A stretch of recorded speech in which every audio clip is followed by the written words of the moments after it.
These are people's SID numbers right here. That's your inmate identification number. I've been behind concrete walls and razor wire, and all you can see is cars driving by if you're lucky.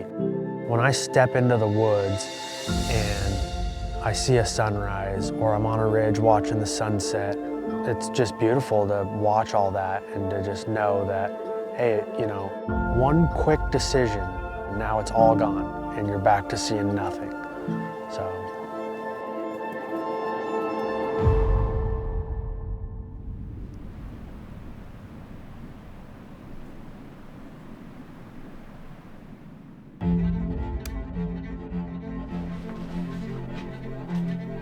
I've never shot a mule deer.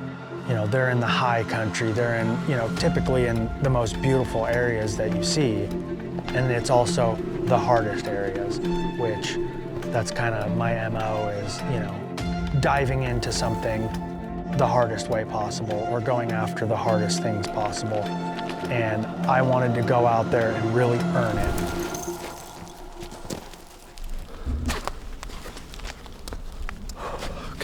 Found a little spot here.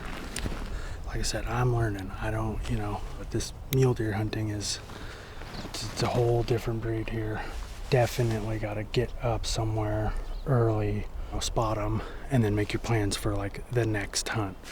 So we got a buck right here, kind of coming down, feeding. There's one right above him, but I can't tell if it's, oh yeah, it's a buck. So there's two bucks right there. Started off young, like smoking pot as a kid. You know, it's not like we had bowling alleys and movie theaters and things like that. So drugs, alcohol, going to parties, that was kind of what we all did. I was living a life of causing trouble and doing those things that could get you there, but me going to prison was definitely a shock. So I went to visit my parents, was short on money, was gonna sell some weed to somebody. Ended up kind of going south, and I ended up committing an armed robbery, and that's what landed me in prison. That really starts to make you think about life a little differently and what you want to do and who you want to be. So up here, and it was only one. Chances are it's a buck. From what I've been seeing lately, the does have been kind of partnered up right now. So if it's one deer, it's a good chance it's a buck. So when I was at minimum, I had a buddy, older dude, his name was Todd, and I always saw him reading like bow hunter magazines, you know, different things like that. And so I would kind of pick his brain a little bit and just bullshit with him. He would express his love for bow hunting to me. And I was always kind of like, dude, you know, like, I don't know anybody who does that. It's never been in my life. He's like, well, why don't you just check out one of the magazines, you know? I'm like, all right, you know, I don't have anything else to do. Check it out. And then I started like, you know, really diving into it and really reading every article. I'm reading these stories and like, you know, in a sense, I'm going on these hunts with these guys is what it was feeling like. You know, I'm getting taken from where I'm at here and now I'm out in the woods doing this with these guys. That little moment is what set me on this course. That one little check this magazine out, and that changed the whole course of my life. Good to go now.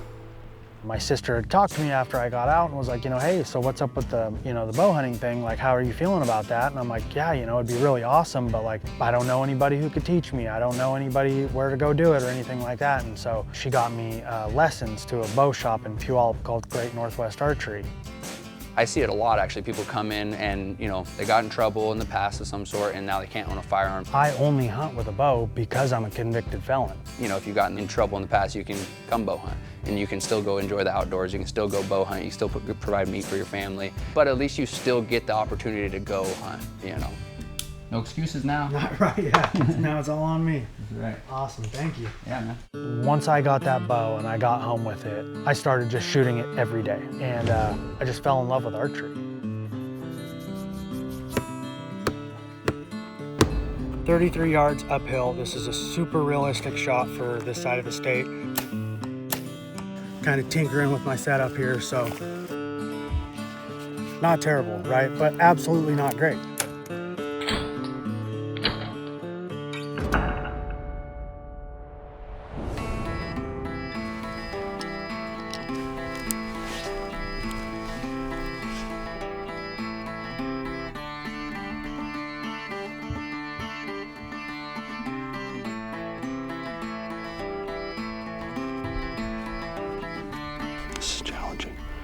this is the hard part about hunting mule deer and not really knowing what I'm doing, you know, just learning as I go. I wanted to go out there and bust my ass and really put in the work. Well, at least it's not 100 degrees. And feel good about harvesting an animal that I really had to work my ass off for. That's really what drove me to go after mule deer. And after being in the country where they're at, I see that being my new pursuit and my new passion of what I'm trying to be going after.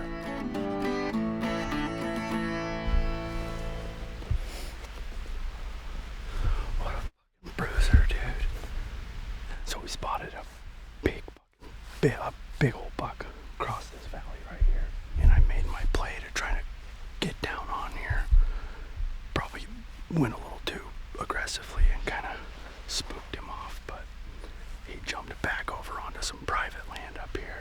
But that was a huge mule deer, so I would be real excited to go chase him down or get a shot on him. So I say we kind of stay with him, dude. Got through my hunter safety and season was coming up, so I knew like, okay, you know, this is it. Went out into the woods, didn't know what I was doing, just tramping around, hoping to see a deer. And I shot just a tiny little button buck. You got it, you got it. That's when I knew right then. I was like, oh, this is what I'm gonna do for the rest of my life. So far, I've shot 1 black-tailed deer, shot a turkey with my bow, I've shot 2 white-tailed deer, shot a black bear. That bear meat was literally everything for us. That bear kept us afloat. Smile. Only having bear meat in our freezer for a year because we were struggling financially, and you know, we relied on that bear to feed our family. We were eating so much bear meat that Megan still to this day will not, like, she does not want me to shoot another bear. Oh, man.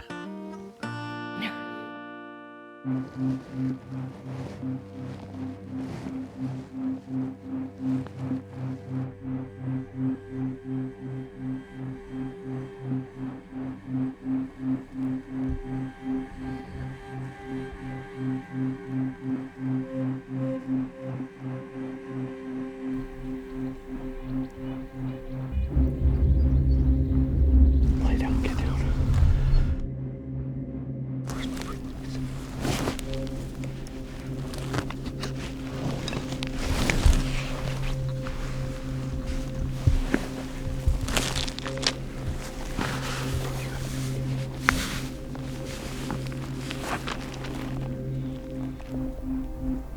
Bro, there's nothing I can do.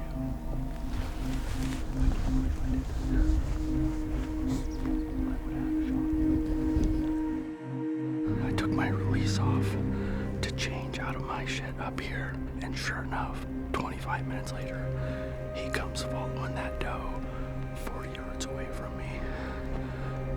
And I didn't have a release like an asshole, so yeah, lesson learned. Birthday card for my mom.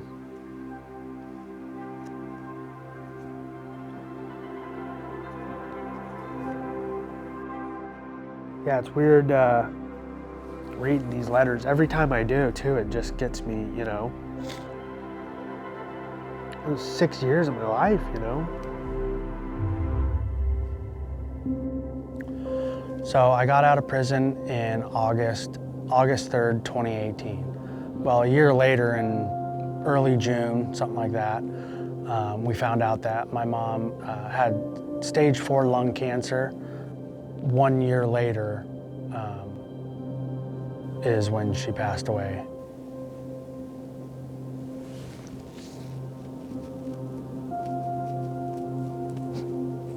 She was the person that, you know, I turned to for everything. She had a way to always find the good in someone and to see the good.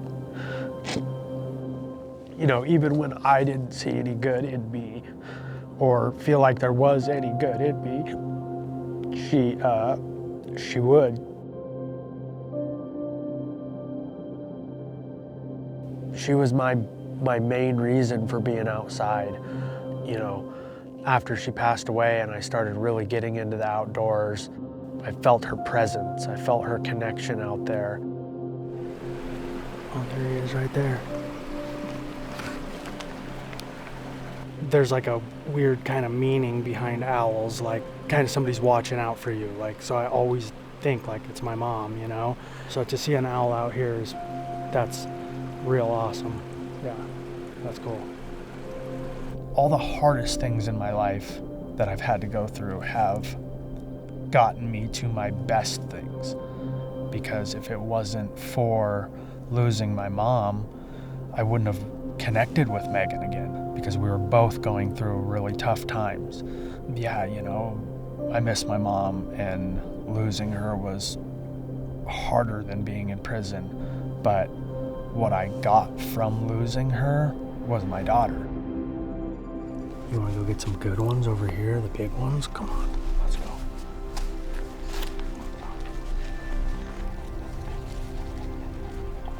Smells all right? Him being able to go out and start hiking, I think gave him a glimpse of what he had been missing. And I think that started to heal him. I don't think it was until River came around, though, that Eddie changed. 1, 2, 3, go, Ruby, go, yay! Go. To know that I am raising a little girl that gets to look up to a daddy that loves her so unconditionally, but also sees his determination and what he has overcome is such a blessing. You know, prison changed him, losing my mom changed him, but River saved him. River really saved him. Yeah! Good job, Ruby.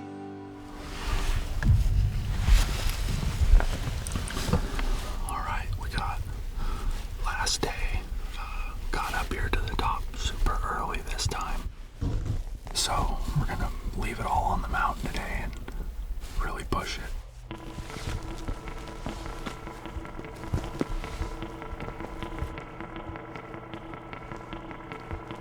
As somebody who has lost, you know, a lot of time in their life, it makes me appreciate everything just a little bit more. That's pretty cool that they just aren't worried about you at all. Hopefully a buck will do the same thing here in a minute. Even if I don't get that shot on that animal, I know what it is to not have that. I know what it is to not see them. There was years of my life where I didn't see it. So it makes me realize, you know, how fortunate I am that I'm here and I made the right decision to be here.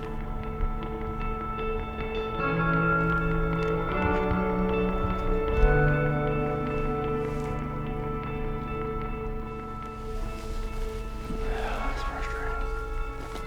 It's everything for me now. It's what I live for. It's my peace. It helps me kind of recenter, and it helps me be a better dad and a better person. So I have a journal for River that I started a little over a year ago. I try to bring it with me every time I go into the woods.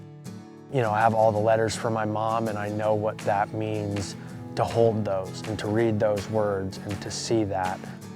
So it's kind of my way of, you know, giving her something for when I'm not here anymore, and she has to wonder, you know, where was I? What was I doing? Well, I want her to know that I was gone for a while, but I was thinking about you. So I wrote this for my daughter because, you know, she's young now, but one day she's gonna see this, and I want her to hear this. So, River, one day you'll be old enough to watch this. You'll see the mountains, the hunts, and the grind. But what I hope you really see is a father who never quit. I've stumbled, I've carried mistakes, but I fought to become the father you deserve. Your dad didn't come from clean places or easy roads. I came from mistakes, from steel doors, and nights I thought I'd never see the sky again. But I refused to let that be the end of me. When you came into this world for the first time, I had something bigger than my failures. I had you. If I've done anything right, it isn't because I walked a straight road. It's because I kept walking. because I chose to love you harder than the world ever broke me. This life is a gift, so love hard, stand tall, and know you are always the reason I kept walking forward. Loving you gave me strength to stand back up, to fight harder, to become more than my past. You are my redemption, and every step I take is for you.